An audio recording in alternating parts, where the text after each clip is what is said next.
नमस्कार विद्यार्थी आणि पालक मित्रांनो, स्वागत आहे तुमचं परत एकदा आपल्या यूट्यूब चॅनलमध्ये। तर पहा, आज आपण सविस्तर चर्चा करणार आहोत। तुम्ही जर महाराष्ट्र स्टेटमध्ये जे काय आपलं गव्हर्नमेंट बीएससी नर्सिंग कॉलेज आहे ना, यामध्ये जर ॲडमिशन करायचा विचार करत आहात 2024-25ला, तुम्ही जर महाराष्ट्र स्टेटमध्ये महाराष्ट्र नर्सिंग सीईटीचा एक्झाम दिला असेल, क्वालिफाय केला असेल आणि काउन्सिलिंगमध्ये पार्टिसिपेट करून तुम्ही जर गव्हर्नमेंट बीएससी नर्सिंग कॉलेजला ॲडमिशन करायचा प्रयत्न करत आहात 2024-25साठी, आणि तुम्हाला जर समजा ते कॉलेज अलॉटमेंट झालं किंवा तुम्हाला एक गव्हर्नमेंट कॉलेजची फीस किती आहे याची जर बेसिक इन्फॉर्मेशन हवी असेल तर त्या फीसबद्दल आपण या व्हिडिओमध्ये डिटेलमध्ये चर्चा करणार आहोत। तर तुम्ही पूर्ण व्हिडिओ बघा, तुमचा प्रत्येक डाऊट या ठिकाणी सॉल्व्ह होऊन जाईल। आणि ही जी फीस आहे ती तुम्हाला सर्व गव्हर्नमेंट कॉलेजसाठी आहे। जसं की महाराष्ट्र स्टेटमध्ये तुम्हाला 6 गव्हर्नमेंट कॉलेज आहे ते ब्राउचरमध्ये बघायला भेटतील। तर 6 पैकी कोणतं जरी तुम्हाला कॉलेज भेटलं बीएससी नर्सिंगसाठी तरी त्या सर्व कॉलेजसाठी तुम्हाला सेम एवढीच फीस पे करणं राहते।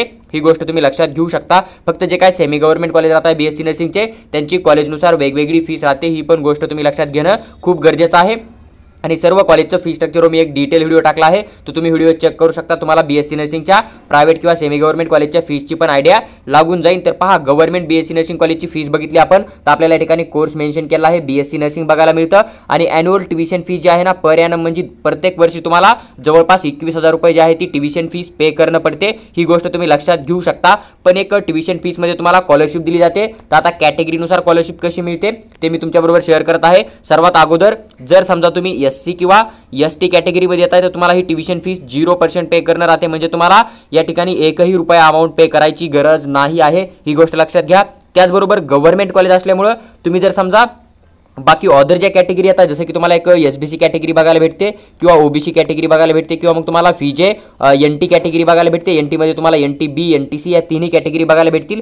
जर तुम्ही या कॅटेगरीमध्ये येत आहे तरी पण तुम्हाला ट्युशन फीस कुठल्याही प्रकारे पे करायची गरज लागत नाही। ही 100% तुम्हाला जी आहे ती गव्हर्नमेंट थ्रू स्कॉलरशिपच्या थ्रू रिटर्न मिळते किंवा कॉलेज तुमच्याकडून घेणार पण नाही। जरी एखाद्या कॉलेजने घेतले 21,000 तरी तुम्हाला ट्युशन फीसचे पूर्णच्या पूर्ण पैसे प्रत्येक वर्षी रिटर्न येऊन जातील आणि ट्युशन फीस तुम्हाला फर्स्ट इयर ते लास्ट इयरपर्यंत पे करणं कंपल्सरी राहतं। ही पण गोष्ट लक्षात घेऊ शकता।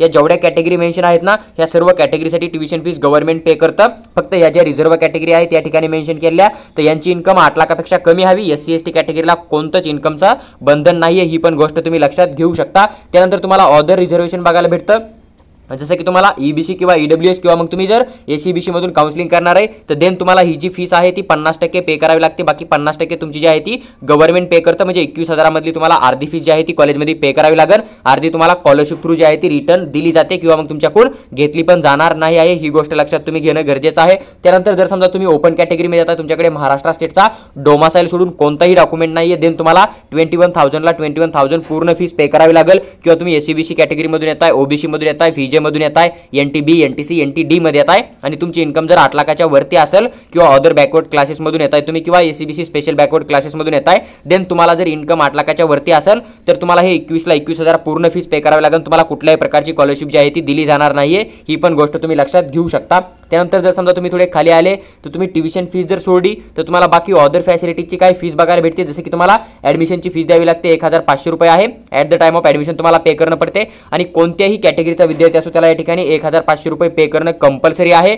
ही फीस जी आहे ती प्रायव्हेट कॉलेजमध्ये पण लागू होते, ही पण गोष्ट तुम्ही लक्षात घेऊ शकता। त्यानंतर जर आपण जिमखाना फीसचा विचार केला तर 500 रुपये तुम्हाला पर ॲनम म्हणजे एका वर्षाची तुम्हाला 500 रुपये जिमखाना फीस जी आहे ती गव्हर्नमेंट कॉलेजमध्ये पे करावी लागते। मग तुम्हाला ते गव्हर्नमेंट कॉलेज जे हॉस्पिटल जरी भेटलं तरी पे करणं कंपल्सरी, सर्व विद्यार्थ्यांसाठी सेम फीस राहते अदर फीस। त्याच्यानंतर जर समजा तुम्ही विचार केला बीजेवाला तर बीजेमध्ये पण तुम्हाला एवढीच फीस पे करणं आहे। नांदेडचा जरी जीएमसी भेटला बीएससी नर्सिंगसाठी तरी एवढीच फीस आहे, नागपूरचा जरी भेटला तरी तुम्हाला सेम अमाऊंट पे करणं पडेल, ही पण गोष्ट तुम्ही लक्षात घेऊ शकता। त्यानंतर जर आपण हॉस्टेल फीसचा विचार केला तर 4,000 रुपये तुम्हाला एका वर्षाची हॉस्टेल फीस बघायला भेटते। जर तुम्हाला हॉस्टेल भेटलं गव्हर्नमेंट बीएससी नर्सिंग कॉलेजमध्ये तर तुम्हाला एका वर्षाचे फक्त 4,000 रुपये जे आहेत ते हॉस्टेलसाठी पे करणं आहे, ही गोष्ट लक्षात घेणं गरजेचं आहे। त्याच्यानंतर जर लायब्ररी फीसचा विचार केला तर तुम्हाला 2,000 रुपये डिपॉझिट देणं आहे at the time of admission. ॲडमिशनच्या वेळेस तुम्हाला एक लायब्ररी फीस असते, त्याचं 2,000 रुपये डिपॉझिट देणं आहे आणि हे डिपॉझिट तुमची ज्यावेळेस डिग्री कंप्लीट होईल त्यावेळेस तुम्हाला 2,000 रुपये, ज्यावेळेस तुम्ही डिग्री पास आउट होऊन निघणार आहे ना, डिग्री घेऊन निघणार आहे, त्यावेळेस तुम्हाला 2,000 जे आहेत ते रिफंड मिळून जातात 100%। याच्यामध्ये तुम्हाला काही प्रॉब्लेम येणार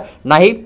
त्यानंतर तुम्हाला पर ॲनम म्हणजे दरवर्षी 1000 रुपये जे आहे ते लायब्ररीची फीस पे करणं कंपल्सरी आहे. फर्स्ट इयर ते लास्ट इयर तुम्हाला ही फीस पे करणं कंपल्सरी राहतं. ही गोष्ट लक्षात घेणं गरजेचं आहे. आणि पहा या ठिकाणी यांनी मेन्शन केलं आहे की तुम्हाला जी फीस रेग्युलर ॲथॉरिटी नावाची वेबसाईट राहते ना, तर तिथं जाऊन तुम्हाला जे आहे ती प्रायव्हेट कॉलेजची फी स्ट्रक्चर चेक करणं आहे. आणि मी जो डिटेल व्हिडिओ टाकला ना सर्व प्रायव्हेट कॉलेजचा, तर ते मी फीस रेग्युलर ॲथॉरिटीवरून वेबसाईट डाउनलोड केलं आणि तिथूनच मी तुम्हाला डिटेलमध्ये सर्व जेवढे काही कॉलेज बीएससी नर्सिंगचे आहेत त्यांचा फी स्ट्रक्चरचा व्हिडिओ शेअर केला आहे. तुम्ही चॅनलच्या प्लेलिस्टमध्ये जाऊन बीएससी नर्सिंगची जी प्लेलिस्ट बघायला भेटेल ना, तर तिथं जाऊन तुम्ही ती फीस जी आहे ती चेक करू शकता. या ठिकाणी यांनी वेबसाईटचं नाव पण दिलेलं आहे. तुम्ही डायरेक्ट वेबसाईट जरी गुगलवर जाऊन सर्च केला तरी तुम्हाला या ठिकाणी जे आहे ते फीसची इन्फॉर्मेशन 100% भेटून जाईल. त्याच्यानंतर त्यांनी इन्स्टिट्यूशनल कोट्याबद्दल ते पण इन्फॉर्मेशन शेअर केली आहे की किती फीस काय वगैरे पे करणं पडतं. पण पहा जे काय आपला स्पॉट राऊंड राहील किंवा डायरेक्ट ॲडमिशन तुम्ही करायचा विचार करत आहात, जर नर्सिंग एक्झाम क्वालिफाय झाले असाल तर त्याच्याबद्दल मी तुम्हाला एक डिटेलमध्ये व्हिडिओ जे आहे ते नेक्स्ट व्हिडिओमध्ये इन्फॉर्मेशन शेअर करेल की जे विद्यार्थी समजा महाराष्ट्र नर्सिंग सीईटीचा एक्झाम दिला आहे, समजा कोणी पुणे मुंबईमधून किंवा तुम्ही लातूरमधून किंवा तुम्ही बीडमधून येत आहे